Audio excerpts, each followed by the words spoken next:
how does Israel try to keep Middle East or Israel policy from becoming a purely partisan issue in the United States?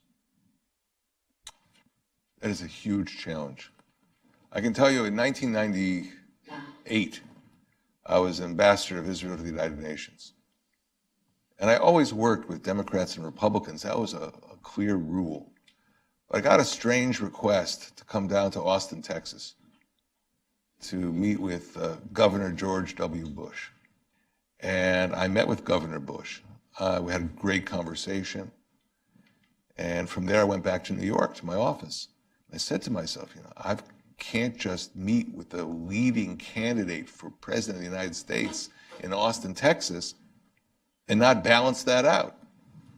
So I got on the phone to Senator Lieberman from Connecticut, who was still a Democrat, was not an independent. I told him, listen, I just did this. I just went down to Austin, Texas, but I believe in a bipartisan policy. Can you help me here? So we got the Democratic Leadership Council a week later to sponsor a conversation with an Israeli diplomat in Washington.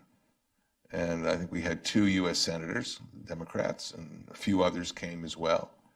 But it was an important principle that I felt in my own diplomacy to always balance things out. And but it's becoming harder. Frankly, it is becoming harder. And I think it's a mistake Israel is not making a mistake. Israel knows that. And the man who knows that more than anybody is Prime Minister Netanyahu. But, it takes 2 to tango, and you need to build those relationships as much as you can. So again, you reach out to Democrats, you reach out to Republicans, and you don't get caught playing partisan politics in the United States. You have to make a case to American Jews. You have to show that the same values they have are the values that we have. When we go to Africa and we try and improve people's lives, that's a Jewish value. We go as Jewish diplomats, not just as Israeli diplomats. When we try and protect innocent civilians in war, probably in a way that no other army does, and that isn't just me speaking. You can ask Colonel Richard Kemp, who said the Israeli army is the most moral army in the world.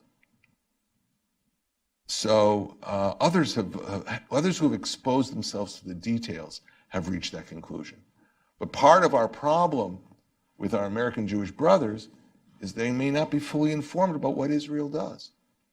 And if they are, I don't expect them to agree with us on everything, but at least they'll understand that we're made of the same material. And that would certainly help the next time we're forced into conflict.